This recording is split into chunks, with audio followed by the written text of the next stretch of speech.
नमस्कार दोस्तों, welcome to my channel प्रभु की पढ़ाई।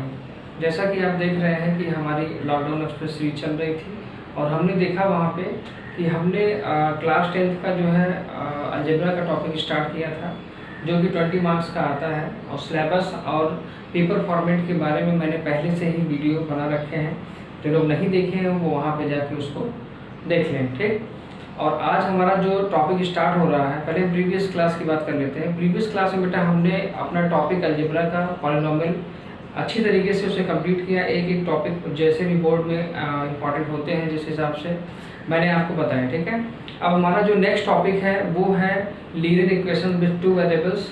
तो अब हमारा जो नेक्स्ट टॉपिक स्टार्ट होगा वो आज से हमारा जो है वो एक नया चैप्टर शुरू हो रहा है, ठीक है। तो जो लोग पिछला चैप्टर हमारा नहीं देखे हैं, और मैंने एक सुपर 5 सीरीज भी चला के रखी है जो सिर्फ इस चीज़ के लिए है कि जैसे मान लीजिए कोई चैप्टर अगर हम लोग पढ़ लिए हैं तो उस चैप्टर का इवेल्युएशन किस तरीके से करते हैं कि हमने जो पढ़ा है क्या उसका बोर्ड में क्या यूटिलाइजेशन है, क्या उसका मैनिपुलेशन है। ये सारी चीज़ें मैंने आपको सुपर 5 सीरीज के माध्यम से मैंने आपको बताई है, ठीक है।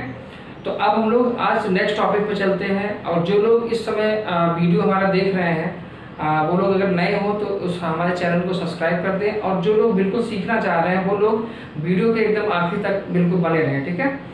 क्योंकि आज जो हमारा जो ये चैप्टर है linear equation with two variables, इसका एक बेसिक कॉन्सेप्ट मैं आपको बता के रखूँगा, ठीक है।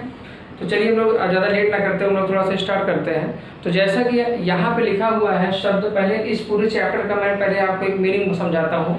इस पूरे चैप्टर का मीनिंग क्या है, ठीक है। तो मीनिंग बेटा यहाँ पे लिखा हुआ है, चैप्टर का नेम है linear equation in two variable, ठीक है। 9th वाली क्लास में हमने पढ़ा हुआ है कि linear equation with one variable. तो पहले दोनों का डिफरेंस थोड़ा समझ लेते हैं, फिर मैं आपको चैप्टर का पहले मीनिंग समझाता हूँ। तो जैसे हम लोग समझते हैं पहला टॉपिक हम लोग ये समझते हैं कि linear equation with one variable, ठीक है। और दूसरा हमारा जो टॉपिक है, पहले इन दोनों का मतलब पहले समझ लेते हैं। दूसरा हमारा क्या है, linear equation with two variable,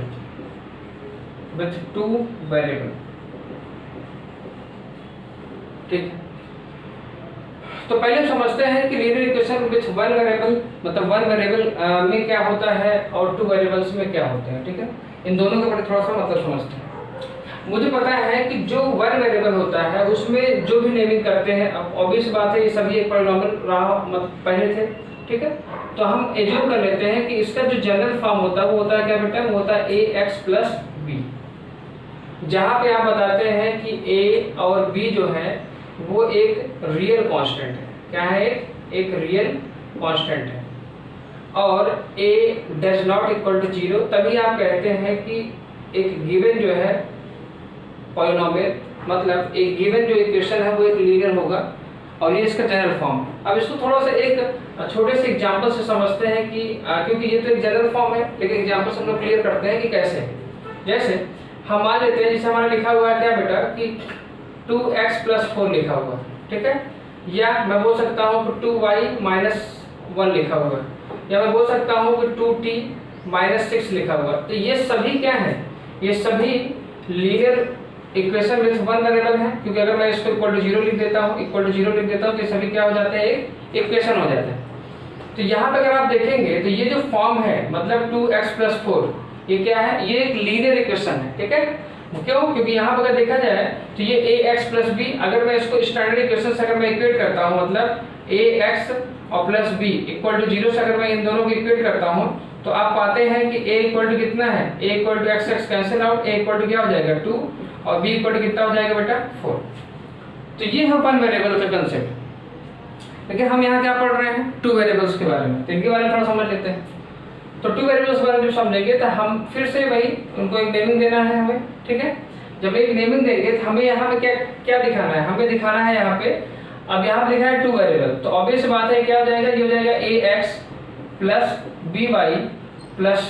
अब भाई इक्वेशन लगा हुआ तो इसका मतलब इक्वल टू यहाँ 0 होगा। उसी तरीके से यहाँ पे भी ये अभी एक पॉलिनोमियल है, लेकिन इसका मुझे इक्वेशन बनाना है तो इसका मतलब है मुझे यहाँ इक्वल टू 0 प्लेस करना पड़ेगा, जैसा कि हमने यहाँ पे किया हुआ है, ठीक है। यहाँ पे देखिए तो ये हो जाएगा हमारा क्या, linear equation with two variable. अब यहाँ पे अगर आप देखेंगे तो यहाँ पे भी भाई साहब ए बी एंड सी एक क्या है, एक रियल नंबर है। क्या है, एक रियल नंबर है, ठीक है। और आप बोलेंगे कि ए जो है रियल नंबर है और ये a x plus b y plus c equal to 0 है, ठीक है। अब थोड़ा सा पहले इनकी बात पहले पूरी कंप्लीट कर लेते हैं, उसके बाद मतलब कहने का मतलब ये हो गया आपका कि जो हमारा जो जनरल फॉर्म है इसे हमें स्टैंडर्ड या फिर जनरल फॉर्म कहा जाता है, a x plus b y plus c equal to 0, ठीक है। इसे क्या कहा जाता है, जनरल फॉर्म, या फिर इसे क्या कहा जाता है, इसे कहा जाता है स्टैंडर्ड फॉर्म या फिर जनरल फॉर्म कहा जाता है। क्या कहा जाता है इसे कहा जाता है स्टैंडर्ड फॉर्म या फिर इसे कहा जाता है एक जनरल फॉर्म। क्या कहा जाता है, general form of linear equation with two variable, ठीक है। तो ठीक है, अब इसको थोड़ा सा हम एक एग्जांपल से समझते हैं, क्योंकि हमें एग्जांपल ज्यादा समझ में आते हैं। जैसे अगर देखा जाए तो मैं यहाँ पे लिख देता हूँ भाई 2x plus 4y plus 6 equal to 0। अब देखो ये और इन दोनों में क्या क्या अंतर है, आपको दिख रहा होगा। ये एक जनरल इक्वेशन है, मतलब वो इक्वेशन जिससे पूरी फैमिली को रिप्रेजेंट किया जाता है विथ टू वेरिएबल। लेकिन ये क्या है, ये उससे मिलता जुलता एक एग्जांपल्स है। अगर इन दोनों को अगर हम इक्वेट करते हैं, इन दोनों को अगर हम थोड़ा सा इक्वेट करते हैं तो हम पाते हैं कि ए बी सी में यहाँ बताया ना रियल नंबर है। तो कैसे आइए देखते हैं, इक्वेट जब करेंगे तो हमें मिलेगा a equal to 2, b equal to कितना मिलेगा भाई, वाई से y cancel out, b equal to कितना हो जाएगा 4 एंड सी इक्वल टू कितना हो जाएगा 6। इसलिए कहा जाता है कि ए बी और सी क्या है, रियल नंबर है, मतलब रियल कांस्टेंट है। रियल कांस्टेंट मतलब क्या हो गया, कोई भी इंटीजर हो सकते हैं, ठीक है। तो ये दोनों में पहले मैंने आपको डिफरेंस समझाया कि एक linear equation with one variable और linear equation with two variables में क्या अंतर होता है, पहली चीज। दूसरी चीज, यहाँ पे इस चैप्टर में आप देखे होंगे कि लीनियर शब्द जुड़ा हुआ है। तो यहाँ पे अगर आप देखेंगे तो यहाँ पे ए एक्स प्लस बी में x की जो मैक्सिमम डिग्री है वो कितनी है, 1 है। इसलिए इसे कहा जाता है linear equation with one variable, because क्योंकि यहाँ पे x है, ठीक। उसी तरीके से अगर हम इसके पास आते हैं तो हमने देखा क्या कि हमारे यहाँ पे linear equation with two variable है। तो यहाँ पे वेरिएबल x और y दो तो हैं, लेकिन इन दोनों वेरिएबल्स में जो डिग्री है, मतलब इनकी जो इंडाइसिस है, मीन्स पावर जो है वो क्या है, वो 1 है। देखो x की पावर 1 है, कुछ नहीं है, मतलब 1 तो है ही है। उस तरीके y का भी पावर क्या है, कुछ नहीं है, 1 तो ही है। तो यहाँ पे भी x और y का जो पावर है वो क्या है, 1 है। इसलिए इसे क्या कहा जाता है, लीनियर कहा जाता है। इक्वेशन शब्द इसलिए जुड़ा हुआ है क्योंकि यहाँ पे इक्वलिटी का साइन हमें दिखाना पड़ता है। अगर मैं इस इक्वलिटी के साइन को अगर मैं हटा दूं तो ये एक पॉलिनोमियल बन जाएगा, ठीक। क्योंकि पॉलिनोमियल क्या होता है, एक एक्सप्रेशन के तरीके होता है, ठीक है। अगर इक्वलिटी का साइन लगा रहे हैं, इसका मतलब we want to find the value of x and y।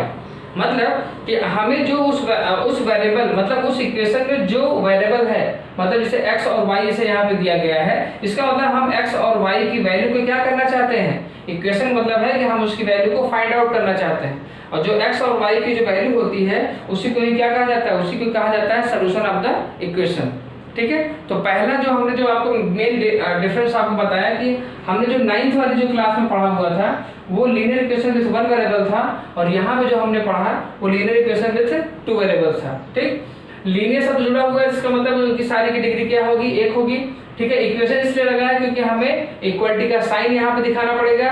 दूसरी चीज, यहाँ पे जो वेरिएबल होगी उसकी हम लोग क्या निकालेंगे, x और y की वैल्यू फाइंड आउट करेंगे। चलिए ठीक है। अब टू वेरिएबल है तो ऑब्वियस बात है यहाँ दो वेरिएबल्स ऑलरेडी पहले से ही है। तो ये हो गया आपका क्या, चैप्टर का मीनिंग, ठीक है। चैप्टर का मीनिंग मैंने आपको समझा दिया है। अब हम थोड़ा सा आगे चलते हैं, ठीक है।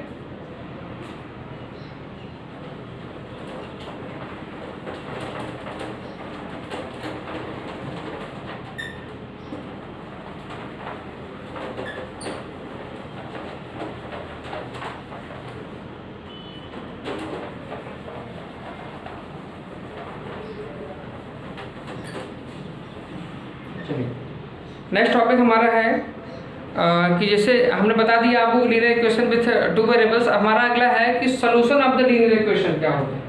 नेक्स्ट टॉपिक हमारा क्या है बेटा, नेक्स्ट टॉपिक हमारा है कि सॉल्यूशन ऑफ लीनियर इक्वेशन क्या होता है, सॉल्यूशन ऑफ लीनियर इक्वेशन। अब ये क्या होता है, सॉल्यूशन क्या होता है, सॉल्यूशन का ये मतलब होता है, क्योंकि लीनियर इक्वेशन बेटा हम लोग इस टर्म्स को बहुत ही ज्यादा यूज करेंगे कि सॉल्यूशन ऑफ द इक्वेशन क्या होता है। सोल्यूशन का मतलब ये होता है कि जैसे मान लीजिए, हम इसको एग्जांपल से मैं आपको समझाता हूँ। जैसे मान लीजिए लिखा हुआ है क्या बेटा, हमने लिखा है x plus y equal to, मान लीजिए हमने 6 लिखा हुआ है। क्या लिखा है हमने, x plus y equal to, हम अगर यहाँ 6 लिखते हैं तो अब ये सोल्यूशन कैसे समझेंगे, सोल्यूशन क्या होता है। तो हम यहाँ देखेंगे क्या बेटा कि x और y, मतलब x और y की कुछ ऐसी वैल्यू, अगर देखा जाए तो ये इस साइड की जो वैल्यू है उसे हम लोग कहते हैं लेफ्ट हैंड साइड, और इधर की जो वैल्यू है उसे हम कहते हैं क्या बेटा, राइट हैंड साइड। अब सोल्यूशन का मतलब होता है कि x और y की कुछ ऐसी वैल्यू प्लेस करना है जिसको ऐड करने के बाद उसकी वैल्यू कितनी हो जाए, 6 हो जाए। तो अगर हम देखें, अगर हम इफ x इक्वल टू अगर हम लोग 2 ले लें और y इक्वल टू अगर हम लोग 4 ले लें, तो इसका मतलब है कि 2 प्लस 4 क्या हो जाएगा, 6, और जो कि राइट हैंड साइड के इक्वल हो जाएगा। इसका मतलब 2 मतलब 2 और 4, मतलब x की वैल्यू 2 और y की वैल्यू 4, ये क्या है, ये सोल्यूशन ऑफ द इक्वेशन है।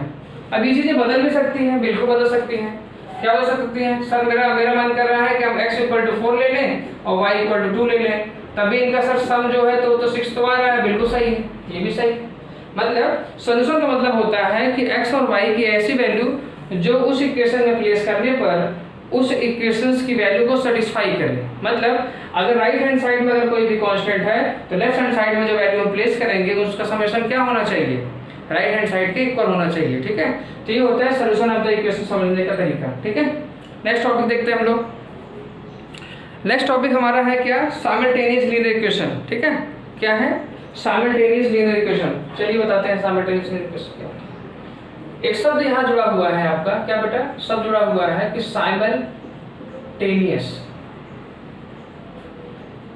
सिस्टम ऑफ इक्वेशन,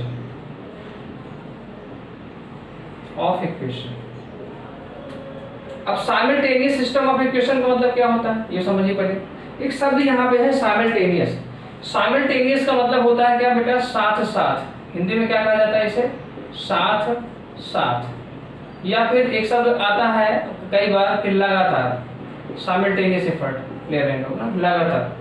साथ साथ का मतलब क्या हो गया, अब हमें पता है कि विथ 2 वेरिएबल्स में है, तो इसका मतलब ये हो गया कि अगर हमारा एक, मान लीजिए हम कोई एक इक्वेशन इसको समझते हैं, जैसे मान लीजिए हमारे पास है कि x minus y equal to मान लीजिए 4 है। ठीक, तो इसका मतलब है कि एक दूसरा इक्वेशन लेंगे हम लोग, जैसे मान लीजिए ले लिए x plus y equal to 6 ले लिए। तो साइमल्टेनियस का मतलब हो गया कि मैथमेटिक्स से कहता है कि अगर नंबर ऑफ वेरिएबल्स अगर 2 हैं, इसका मतलब है नंबर ऑफ इक्वेशन कितने होने चाहिए, 2 होने चाहिए। तो अगर आप देखेंगे इन दोनों इक्वेशंस को, अगर आप देखेंगे तो इन दोनों इक्वेशंस को हम लोग एक साथ सॉल्व करेंगे तभी x और y की वैल्यू निकल पाएगी। ठीक है, यहाँ पे जो चीजें हम कर रहे थे वो एक ट्रायल एंड एरर मेथड है, हम लोग just solution of the equation find out करने के बारे में सोच रहे थे, इसलिए हम लोग अपनी तरफ से जो भी नंबर था उसको हम प्लेस कर रहे थे और राइट हैंड साइड की वैल्यू को फाइंड आउट कर रहे थे। लेकिन अगर देखा जाए कि साइमल्टेनियस सिस्टम ऑफ इक्वेशंस को कैसे सॉल्व किया जाता है, तो साइमल्टेनियस का मतलब होता है कि अगर यहाँ पे 2 वेरिएबल्स हैं अगर इस इक्वेशंस में, इसका मतलब है कि इसके साथ एक इक्वेशन और आएगा, क्योंकि यहाँ पे 2 वेरिएबल्स हैं, तो इसका मतलब है कि उसके 2 इक्वेशंस होंगे। तो अब यहाँ पे देखेंगे एक इक्वेशन ये हो गया, एक इक्वेशन आपका ये हो गया, तो 2 इक्वेशन हो गया। अब इन दोनों इक्वेशंस को एक साथ लेके सॉल्व किया जाता है, इसलिए एक शब्द जोड़ा जाता है साइमल्टेनियस। ठीक है, इसे कहा जाता है साइमल्टेनियस सिस्टम ऑफ इक्वेशन। ये छोटी मगर मोटी बातें हैं, मैं आपको बार बार से इसलिए समझा रहा हूँ क्योंकि चैप्टर में ये कहीं ना कहीं छोटे छोटे टुकड़ों में लिखे गए हैं, तो इनका आप पूरी तरीके से आप इनका मतलब आप जानते रहिए। ठीक है, चलिए अब इसके बाद हमारा जो नेक्स्ट टॉपिक है वो आता है कंसिस्टेंट और इनकंसिस्टेंट का मतलब क्या होता है। ठीक है, ये आप समझ गए होंगे, जो लोग नहीं समझेंगे वो लोग हमको जरूर बताएंगे। ठीक है, कमेंट बॉक्स में लिख के या फिर डिसलाइक करके। ठीक, अच्छा लगेगा तो लाइक भी कर दीजिएगा। चलिए नेक्स्ट टॉपिक हमारा है कंसिस्टेंट और इनकंसिस्टेंट। ये समझना बहुत ही जरूरी है, कंसिस्टेंट और इनकंसिस्टेंट। चलिए नेक्स्ट टॉपिक हमारा क्या है, consistent system of equation,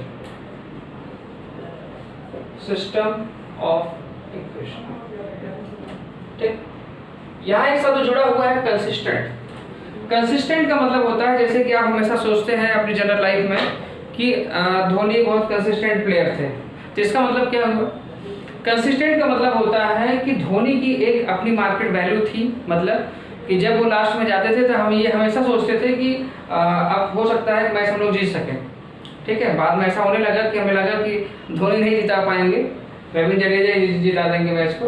consistent का मतलब होता है कि उस वेरिएबल्स की कुछ ना कुछ वैल्यू आनी चाहिए, मतलब कि अगर सोल्यूशन आ रहा, कंसिस्टेंट मतलब क्या होता है, सोल्यूशन। अब कंसिस्टेंट का मतलब क्या होता है कि जैसे मान लीजिए हमने एक x plus y equal to हमने क्या लिख दिया 6, दूसरा हमने क्या लिख दिया बेटा x minus y equal to हमने लिख दिया 4। तो अब ये दोनों सिस्टम जो है सिस्टम ऑफ इक्वेशन क्यों कहेंगे, क्योंकि एक पहला इक्वेशन हो गया, एक दूसरा इक्वेशन हो गया। अगर इनको हम नॉर्मली ऐड कर दें तो ये दोनों कैंसिल आउट हो जाएंगे और ये हो जाएगा 2x इक्वल टू 6 और प्लस 6 और 4 क्या हो जाएगा बेटा हमारा 10 हो जाएगा, और x इक्वल कितना हो जाएगा हमारा 5 हो जाएगा, ठीक है। उसको 5 टाइम्स ले जाएंगे। अब x की वैल्यू अगर मैं इसमें पहले वाले इक्वेशन में अगर प्लेस करता हूं तो x प्लस वाई इक्वल कितना हो जाएगा 6। अगर मैं क्या करूं, अगर मैं put x equal to 5 place करूं तो 5 प्लस वाई इक्वल टू 6, मतलब y equal to 6 minus 5 and we will get y equal to 1। मतलब हमने पाया कि x और y जब मैंने सिस्टम ऑफ इक्वेशन जब मैंने सॉल्व किया तो हमारे पास जो आंसर में आया वो आंसर में क्या आ गया भाई, x इक्वल टू क्या आ गया हमारा 5 आ गया और y इक्वल टू 1 आ गया। मतलब ये दोनों इक्वेशन हम सॉल्व कर चुके हैं, मतलब सॉल्व कर पा रहे हैं। तो कहने का मतलब है कि अगर इक्वेशन सॉल्व हो जा रहा है तो इसका मतलब है कि उसकी कुछ ना कुछ एक क्या आएगी, वैल्यू आएगी, ठीक है। क्या आएगी, एक वैल्यू आएगी। लेकिन अगर इक्वेशन अगर सॉल्व नहीं हो रहा है तो इसका मतलब है कि उसकी वैल्यू हम लोग फाइंड आउट नहीं कर पाएंगे।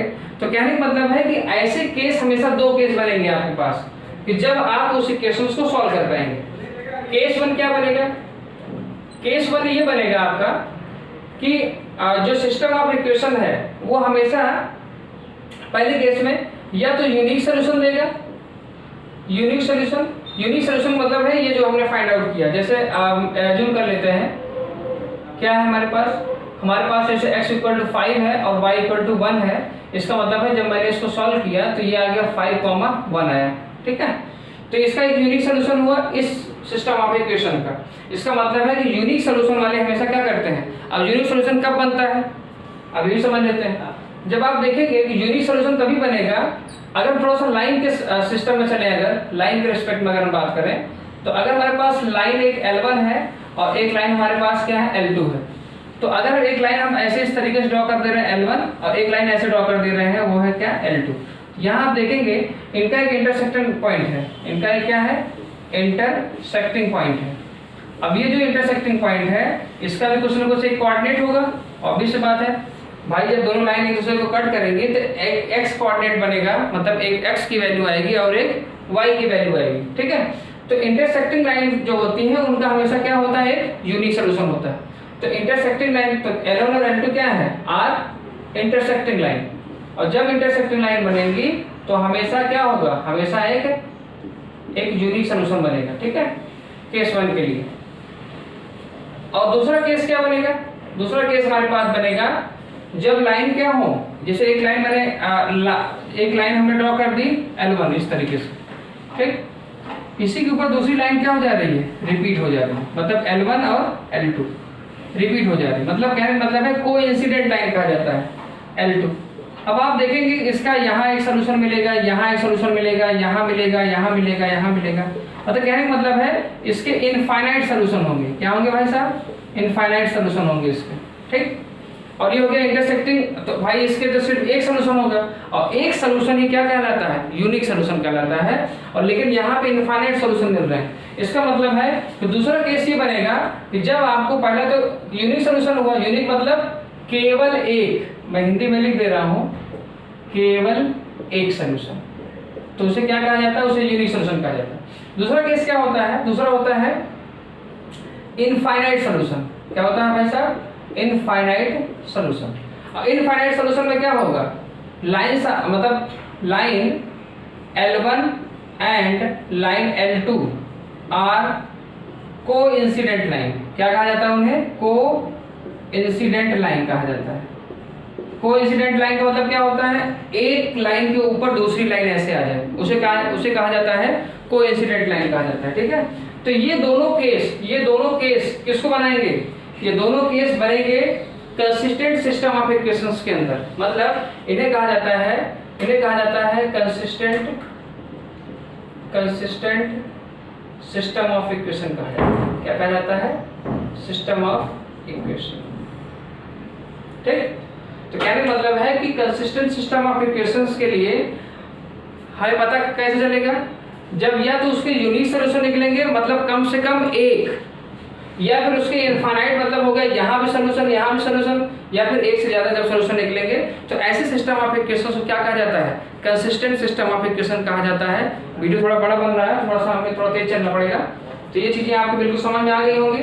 नेक्स्ट हम लोग लेते हैं इनकंसिस्टेंट सिस्टम ऑफ इक्वेशन। ठीक है, उसको समझ लेते हैं, उसमें क्या होता है।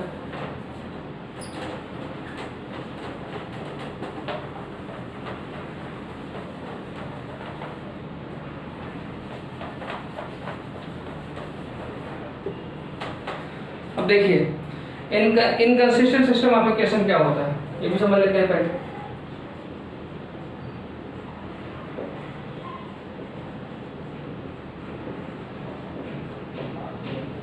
इनकंसिस्टेंट सिस्टम ऑफ इक्वेशन, ठीक है, इसको थोड़ा सा कंटिन्यू कर लेंगे। इनकंसिस्टेंट मतलब क्या होता है?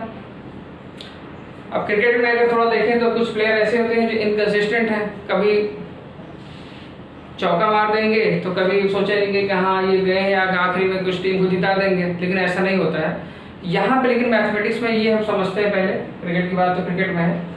मैथमेटिक्स में इनकंसिस्टेंट का मतलब होता है कि अगर लीनियर इक्वेशन में अगर हम लोग हैं तो अगर x और y की वैल्यू अगर हम लोग फाइंड आउट ही नहीं कर पा रहे हैं। अब जैसे एक एग्जाम्पल उसको समझते हैं, जैसे हमारे पास एक एग्जाम्पल लेते हैं, एग्जाम्पल से हमने ले लिया, एक छोटा सा लेते हैं जिससे आपको ज्यादा समझ में आ जाए। x + y = 4 ले लिया। दूसरा हमने ले लिया 2x + 2y = 16। ठीक है, ये इक्वेशन नंबर 1 हो गया और इक्वेशन नंबर 2 हो गया। अब ये दोनों इक्वेशन जो है नहीं सॉल्व हो पाएंगे। क्यों नहीं सॉल्व हो पाएंगे? क्योंकि ये दोनों इक्वेशन इसलिए नहीं सॉल्व हो पाएंगे क्योंकि अगर आप यहाँ पे दो अगर कॉमन लेते हैं तो हो जाएगा कितना, x + y = हो जाएगा 16, ये कैंसिल आउट हो गया and we will get x + y = 8। मतलब कहने का मतलब है इक्वेशन नंबर 3 इक्वेशन नंबर 1। अगर आप इसको जोड़ेंगे भी तब भी वही आएगा। चलिए एक बार हम आपको चेक करके दिखाते हैं, एक बार ऐड करके देखते हैं। ठीक है, क्या करेंगे हम लोग लिखेंगे यहाँ पे एडिंग इक्वेशन नंबर 1 और इक्वेशन नंबर 2। ठीक है, हम लोग देखते हैं क्या हम लोग सॉल्व कर पाएंगे, आइए देखते हैं। जब हमने लिखा x + y = 4 और अगला क्या लिखा x + y = 8, अगर हम इसको ऐड करते हैं बेटा तो 2x + 2y = 12 आ गया। मतलब x + y, अगर हम लोग 2 को अगर हम लोग बाहर कॉमन ले लें तो ये हो जाएगा कितना बेटा, ये हो जाएगा 12। मतलब अगर देखा जाए तो हमारे पास जो रिजल्ट आ रहा है वो आ रहा है x + y = 6। ये फिर से आ गया भाई। तो कहने का मतलब है कि हम दोनों इक्वेशंस को लेकर सॉल्व तो किए लेकिन x और y की कोई डेफिनेट वैल्यू नहीं मिली। इसका मतलब है ये कौन से केस में जा रहा है? इसका मतलब आप जिसको अगर आप सब्ट्रैक्ट भी करेंगे तो दोनों कैंसिल आउट हो जाएंगे। चलिए एक बार वो भी करके देख लेते हैं।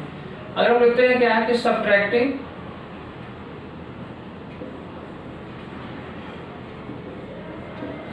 1 and 3, अगर हम सब्ट्रैक्ट करते हैं 1 and 3 तो क्या हो जाएगा? चलिए करते हैं। जैसे हमने लिखा x + y = क्या है बेटा, 4 है, और थर्ड वाला क्या है हमारा, और x + y = 8 है। जब हमने सब्ट्रैक्ट किया तो ऑब्वियस बात जब सब्ट्रैक्ट करेंगे तो सभी साइन क्या जाते हैं, बदल जाते हैं। ये भी कट गया, इधर 0 आ गया और इधर आ गया -4, जो कि क्या हो गया, खुद इनवैलिड हो गया। क्या हो गया? इनवैलिड। तो कहने का मतलब है कि कुछ ऐसे सिस्टम ऑफ इक्वेशन मिलेंगे जिनको हम लोग सॉल्व नहीं कर पाएंगे। तो इसका मतलब है कि वो सिस्टम ऑफ इक्वेशन किसमें चले जाएंगे, इनकंसिस्टेंट। और जब इनकंसिस्टेंट में जब चले जाएंगे तो वहां पे कुछ केस बनते हैं, जैसे केस नंबर यहाँ पे भी कुछ केस बनेंगे। केस को हम लोग जो है नोट पॉइंट पर नोट कर लेते हैं। मतलब कहने का मतलब है कि ऐसा जब केस बनेगा तो हमको क्या मिलेगा, नो सोल्यूशन। इसलिए नो सोल्यूशन मिलेगा क्योंकि जब हम इन इक्वेशंस को सॉल्व ही नहीं कर पा रहे हैं तो इसका मतलब हम लोग x और y की वैल्यू ही फाइंड आउट नहीं कर पा रहे हैं। और जब x और y की वैल्यू लोग जब फाइंड आउट नहीं कर पा रहे तो इसका मतलब है कि हम उसका एक यूनिक सोल्यूशन नहीं निकाल पा रहे हैं। इसका मतलब है कि जब वो इक्वेशन सॉल्व ही नहीं होगा तो इसका मतलब है कि उसके नो सोल्यूशन निकल पाएंगे। और जब नो सोल्यूशन निकलेंगे तो ऐसी लाइंस क्या होती हैं, lines L1 and lines L2 are parallel. ऐसी लाइन कैसी होती है? पैरेलल होती है। कैसी होती है बेटा? पैरेलल होती है। तो ये कैसे होगा? जैसे एक लाइन ऐसे गई है और दूसरी लाइन ऐसे गई है, मतलब ये लाइन L1 और ये लाइन हमारी क्या हो जाएगी? L2। देखेंगे तो ये कभी दे नेवर मीट, ये कभी नहीं मिलेंगे। तो जब ये कभी मिलेंगे ही नहीं तो इसका मतलब है कि इनकी, जब ये कभी मिलेंगे ही नहीं तो इसका मतलब ये कभी इंटरसेक्ट करेंगे ही नहीं। तो कहने का ये मतलब है कि ये जो सिस्टम ऑफ इक्वेशन है, कंसिस्टेंट और इनकंसिस्टेंट का, इस शॉर्ट में आप ये समझिए कि जिसके नंबर ऑफ सॉल्यूशंस निकल सकते हैं वो कंसिस्टेंट में चले जाएंगे। उसमें सिर्फ दो केस बनेगा। पहला केस बनेगा क्या? जब तो यूनिक सॉल्यूशन निकलेगा, मतलब कम से कम एक, या फिर इनफाइनाइट मतलब नंबर ऑफ सॉल्यूशन एक से ज्यादा, तो वो हो जाएंगे कंसिस्टेंट में। इनकंसिस्टेंट में क्या होगा? कोई भी सॉल्यूशन नहीं निकलेगा। इसका मतलब उस इक्वेशंस को हम लोग सॉल्व ही नहीं कर पाएंगे, और जब सॉल्व नहीं कर पाएंगे तो इसका मतलब है कि वो दोनों लाइंस क्या हो जाएंगे? पैरेलल। अभी लाइन का कंसेप्ट क्या है उसको मैं नेक्स्ट वाले लेक्चर में मैं आपको बताऊंगा कि ये लाइन, मैं बार बार लाइन का मतलब लाइन की बात मैं क्यों कर रहा हूँ, क्योंकि ये जो linear equation in two variables होते हैं, ये जनरल इक्वेशन है किसके? लाइन के। वो नेक्स्ट क्लास में आपको बताऊंगा, ठीक है। तो आशा करता हूँ ये चीजें आपको बिल्कुल समझ में आई होंगी कि कंसिस्टेंट और इनकंसिस्टेंट का मतलब क्या होता है, ठीक है। सॉल्यूशन ऑफ द इक्वेशन क्या होते हैं, एक इंट्रोडक्शन क्या होता है linear equation with two variables या linear equation with one variable का, ठीक है। तो अच्छा लगा है तो जाते जाते आप लाइक कर दीजिए, शेयर करिए और कोशिश करिए कि अधिक से अधिक लोगों तक ये बेसिक्स बातें चलें। और आज से नया चैप्टर हमारा स्टार्ट हुआ है, बिल्कुल आप बने रहिए, ठीक है।